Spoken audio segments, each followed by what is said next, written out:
नमस्कार मैत्रिणींनो, प्रियंकाज रेसिपीमध्ये आपलं मनापासून स्वागत. आता मुलांच्या शाळा सुरू झालेल्या आहेत. त्यांना डब्यामध्ये रोज कोणती भाजी बनवून द्यायची हा खूप मोठा प्रश्न आहे. आज मी तुम्हाला अशीच एक साधारण 5 ते 7 मिनिटांमध्ये तयार होणारी भाजी बनवून दाखवणार आहे. ही भाजी जर तुम्ही मुलांना टिफिनला दिली तर मुले टिफिन लगेचच खाऊन टाकतील. आज मी तुम्हाला आपण उन्हाळ्यामध्ये ज्या कुरडया बनवतो त्याची भाजी बनवून दाखवणार आहे. ही भाजी बनवायला एकदम सोपी आहे, तसेच खायला अतिशय चविष्ट आहे. चला तर मग ही भाजी कशी बनवायची हे पाहूया. ही भाजी बनवण्यासाठी मी इथे 6 ते 7 अशा प्रकारच्या कडकडीत वाळलेल्या गव्हाच्या कुरडया घेतलेल्या आहेत. बघा, मी ह्या कुरडया हाताने अशा प्रकारे तोडून घेत आहे. म्हणजेच त्याचे अशा प्रकारे तुकडे करून घेत आहे. जास्त बारीक किंवा ह्या कुरडयाचा चुराही करायचा नाही, नाहीतर भाजी जास्त चिकट होते. बघा, मी इथे अशा प्रकारे ह्या कुरडया तोडून घेतलेल्या आहेत. आता ह्या कुरडयामध्ये मी गरम केलेले पाणी घालून घेत आहे. लक्षात ठेवा, इथे गरम पाणीच वापरायचं आहे, थंड पाणी वापरायचं नाहीये. तसेच हे चमच्याने मिक्स करून 2 ते 3 मिनिटे असेच पाण्यामध्ये ठेवून द्यायचं आहे, जेणेकरून ह्या कुरडया मऊ होतील. बघा, साधारण 2 ते 3 मिनिटे झालेली आहेत.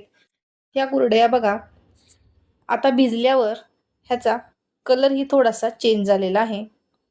आता मी इथे एक भांडं घेऊन त्यावर अशा प्रकारे चाळण ठेवून ह्या कुरडया त्यावर ओतून घेत आहे, जेणेकरून कुरडई एकदम सुटसुटीत होईल व ह्यामध्ये अजिबात पाणी राहणार नाही. आता मी इथे एक कढई घेतली आहे व त्यामध्ये आपली भाजीची जी पळी असते त्या पळीने एक पळी तेल घेतलेले आहे. तेल चांगले गरम झाल्यावर त्यामध्ये पाव चमचा मोहरी घालायची. तसेच मोहरी चांगली तडतडल्यावर ह्यात पाव चमचा जिरे घालून घ्यायचे व 10 ते 15 लसणाच्या पाकळ्या मी अशा प्रकारे बारीक चिरून घालून घेतलेल्या आहेत. तसेच 10 ते 15 कढीपत्त्याची पानेही मी इथे घातलेली आहेत. आता हे व्यवस्थित हलवून घ्यायचं व यामध्ये मी 2 मध्यम आकाराचे कांदे अशा प्रकारे बारीक चिरून घेतले आहेत, ते घालून घेत आहे.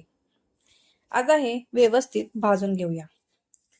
तुम्हाला जर ह्यामध्ये आणखीन कांदा घालायचा तर तुम्ही तो घालू शकता. कांदा छान भाजला गेल्यावर ह्यामध्ये एक टोमॅटो चिरून घालायचा. आता हे सर्व व्यवस्थित भाजून घेऊयात. बघा, हे इथे आता चांगले भाजले गेलेले आहे. आता ह्यामध्ये पाव चमचा हळद, अर्धा चमचा काश्मीरी लाल मिरची पावडर व पाऊण चमचा घरचा काळा मसाला घालून हे अर्धा मिनिटे परतून घेऊयात. हे परतून झाल्यावर आता ह्यामध्ये ही भिजवलेली कुरडई हाताने अशा प्रकारे मोकळी करून घेऊन ह्यात घालून घेऊयात व ती ह्यामध्ये हलक्या हाताने मिक्स करून घेऊयात. मिक्स करताना ही हलक्या हातानेच मिक्स करायची, नाहीतर कुरडईचा लगदा तयार होतो. व्यवस्थित मिक्स करून झाल्यावर ह्यामध्ये चवीनुसार मीठ घालून घेऊयात. लक्षात ठेवा, मीठ इथे कमीच वापरायचं आहे, कारण कुरडईमध्ये पण मीठ असतं. तसेच पोह्याचे 3 चमचे मी इथे शेंगदाण्याचा कूट घालून घेत आहे व भरपूर अशी बारीक चिरलेली कोथिंबीर घालून घेऊन हे परत हलक्या हाताने मिक्स करून घेऊया. बघा, इथे झटकीपट अशी मस्तपैकी कुरडईची भाजी तयार झालेली आहे. ही भाजी माझ्या मुलांना तर खूपच आवडते. तसेच ही भाजी तुम्ही चपातीसोबत खाऊ शकता किंवा भातासोबतही खाऊ शकता. लहान मुले तर ही भाजी आवडीने खातात.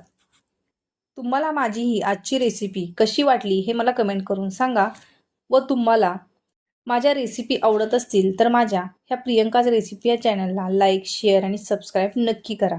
धन्यवाद.